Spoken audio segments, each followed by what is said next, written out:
مع السلامة في أماني شيخنا الله ربي ارحمنا بروحنا يا ربنا. Jadi untuk taubat itu ada dua jalan yang bisa kita tempuh.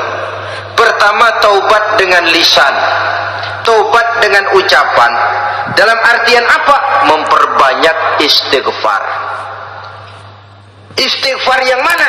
Yang mana yang mungkin saja. Kalau waktunya sempit ya istighfar yang pendek-pendek. Astaghfirullah, astaghfirullah, astaghfirullah. Mau yang lebih panjang, astaghfirullahalazim allazi la ilaha illa huwal hayyul qayyum wa atubu ilaih min jami'il ma'asi waz zunub la haula wala quwwata illa billahil aliyyil azim. Ada waktu yang lebih panjang lagi membaca sayyidul istighfar. Tiap kali berbuat jahat, tiap kali diiringi dengan istighfar. Nah, ini yang bisa runtuh dengan istighfar ini dosa apa? Dosa yang ringan, dosa yang biasanya dilakukan oleh panca indera kita. Mata, ini dosa mata, insya Allah bisa runtuh dengan istighfar. Ngelihat yang haram, cepat nunduk, astagfirullah. Habis nunduk jangan ngeliatin lagi.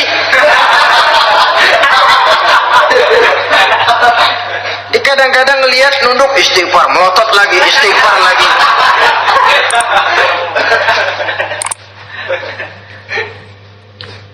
Saudara hadirin yang saya muliakan, kata Imam Ali, nazratul ula laka wasaniyatu alaika. Ini dalam menjaga mata.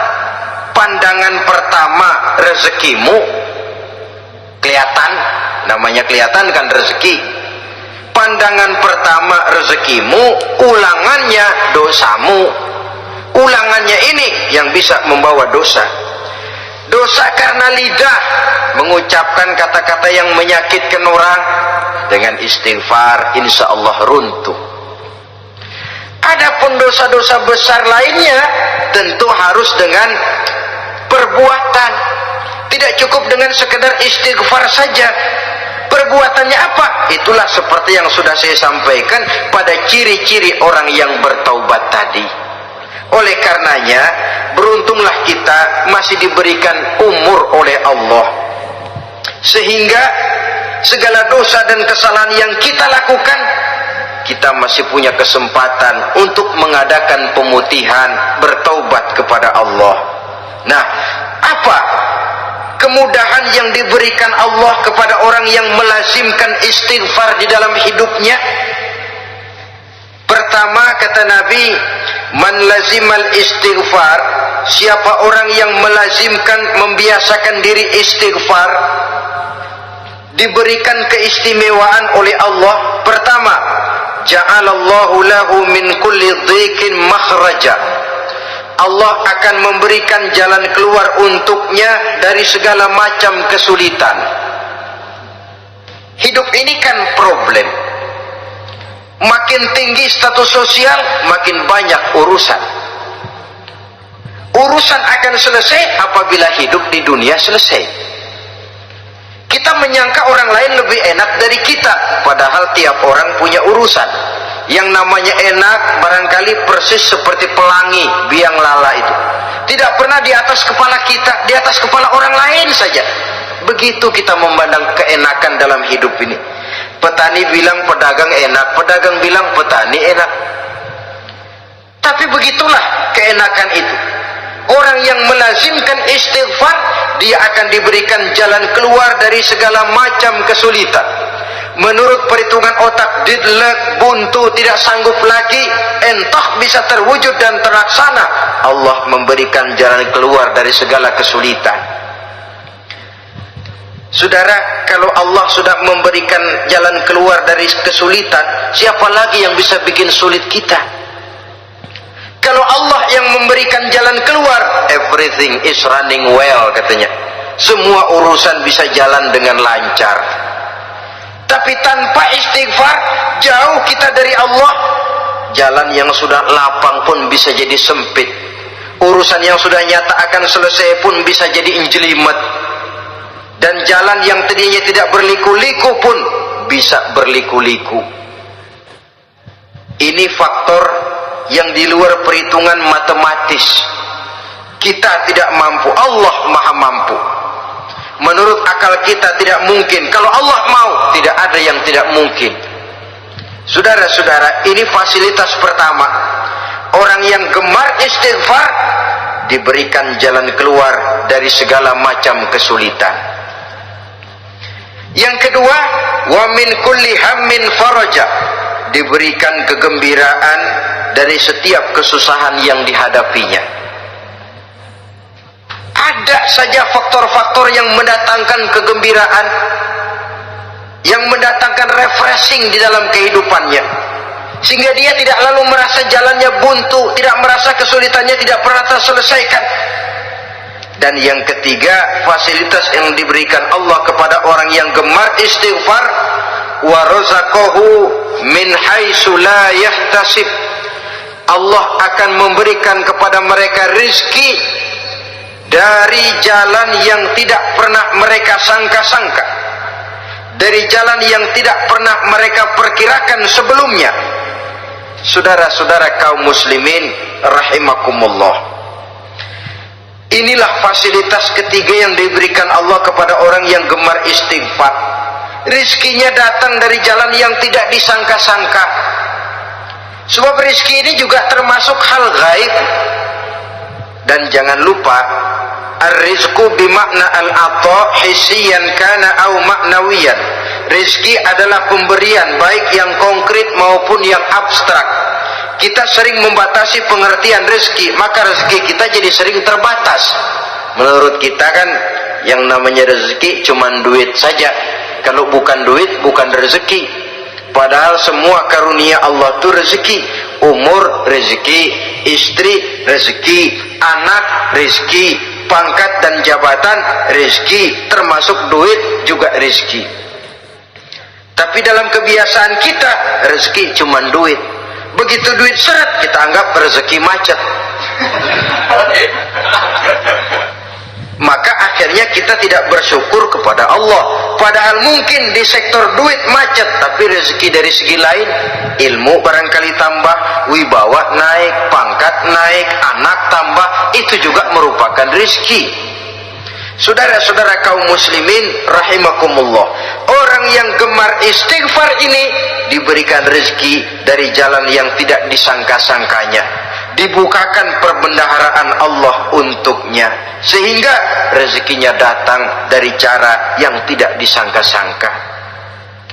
Allah maha kaya. Kalau dia mau, la mani'a lima a'taita wa la mu'tiya lima mana'ta. Tidak satu kekuatan pun yang mampu mencegah apa yang hendak diberikan Allah, dan tidak satu kekuatan pun yang sanggup memberikan apa yang dicegah oleh Allah Subhanahu wa ta'ala. Ini keistimewaan yang diberikan Allah kepada mereka yang gemar beristighfar di dalam kehidupan ini. Jangan lagi berpikir, gua sih nggak punya dosa, istighfar amat. Sombong, saudara-saudara. Manusia itu lebih baik merasa banyak dosa daripada merasa tidak punya dosa. Tanda orang bahagia, kata Nabi, 4. Pertama, orang yang selalu ingat kepada kesalahan yang pernah dia lakukan. Itu orang bahagia. Selalu ingat kepada kesalahan yang pernah dilakukannya, sehingga pada saat akan melakukan kesalahan yang baru, dia mikir-mikir, dosa gue yang kemarin udah 3 keranjang, nih nambah lagi. Ingatannya terhadap kesalahan yang lalu akan merupakan langkah preventif yang mencegah dirinya untuk tidak menambah kesalahannya.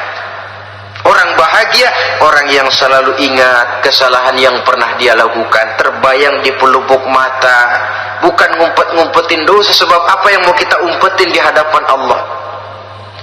Yang kedua, tanda orang bahagia itu orang yang selalu melupakan kebaikannya.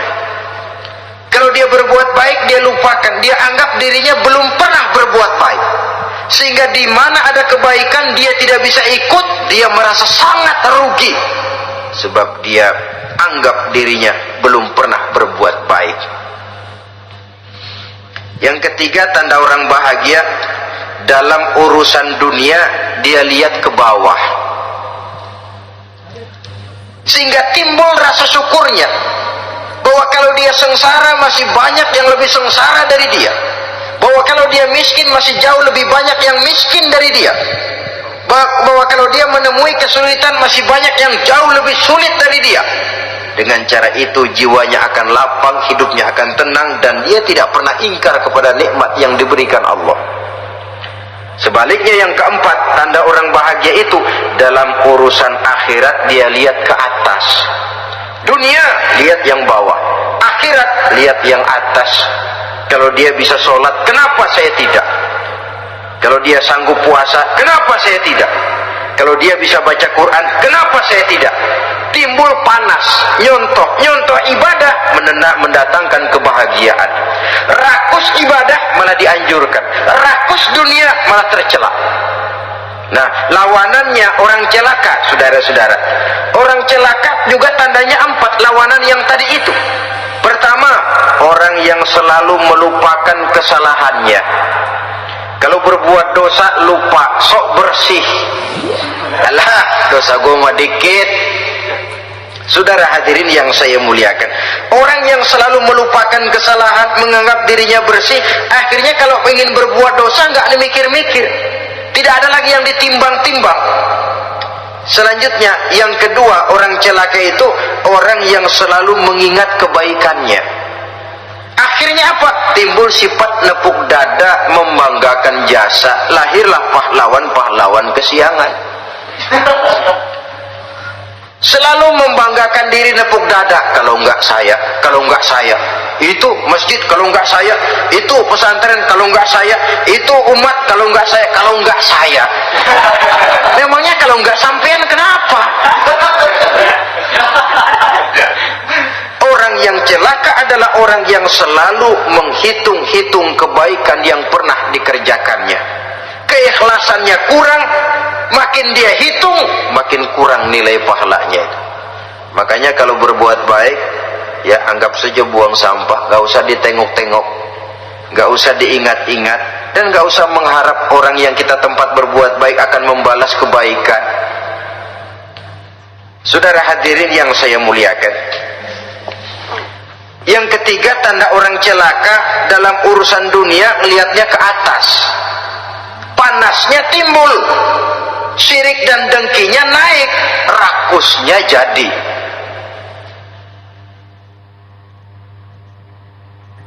Timbul sifat panasnya itu, tidak mau ngerti. Kalau tetangga saya bisa beli kulkas, kenapa saya tidak? Kalau tetangga saya bisa beli motor, kenapa saya tidak?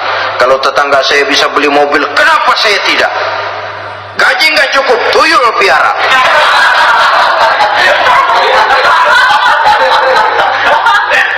Orang itu kalau sudah didorong oleh rakus kan bisa jadi menghalalkan segala macam cara untuk mencapai tujuan. Dibakar oleh sifat tamak dan rakus bin serakah. Nah, kalau sudah didorong oleh rasa rakus, yang segera tersingkir pertama rasa malu. Orang kalau sudah rakus nggak ada malunya, rasa malunya hilang. Padahal syarat jadi orang itu kan kalau punya rasa malu. Nggak punya rasa malu, kurang syarat jadi orang. Akan bagaimana jadinya masyarakat, bahkan bangsa dan negara, kalau rakyatnya sudah tidak punya rasa malu. Yang kedua, rasa takut hilang, terutama takut kepada Allah. Sirna sama sekali. Sudah tujuan menghalalkan cara. Yang keempat, tanda orang celaka dalam urusan akhirat, lihatnya malah ke bawah. Kenapa kamu enggak sholat? Itu bapak anu yang tuaan, enggak, saya enggak lagi. Kenapa ngelihatnya mesti kepada yang begitu? Sehingga lalu tidak ada gairah untuk mencontoh. Saudara-saudara kaum muslimin rahimakumullah, walaupun serba singkat oleh karena terbatasnya ruang pembicaraan ini, mudah-mudahan bisa memberikan gambaran sepintas tentang ciri-ciri orang yang bertaubat, dengan harapan marilah kita menjadi orang yang bertaubat sebenarnya dengan ciri menyesal terhadap dosa yang pernah kita lakukan, meninggalkan perbuatan jahat, dan berjanji tidak akan mengulangi lagi perbuatan jahat itu. Kalau dia menyangkut hak-hak manusia, maka hak itu harus kita kembalikan, dan kepada yang bersangkutan kita harus meminta maaf. Apabila ditambah dengan kegiatan lisan, memperbanyak istighfar dalam kesempatan yang mungkin di sepanjang perjalanan hidup ini. Ini sajalah yang kita bicarakan pada pertemuan kali ini. Terima kasih atas segala perhatian, mohon maaf atas segala kekurangan. Usikum wa nafsi bitaqwallah. Wassalamualaikum warahmatullahi wabarakatuh. Waalaikumsalam warahmatullahi wabarakatuh. Roka wal karama Syahadul Qadir Jailani Waliullah Bismillah Nabi Muhammad Bismillah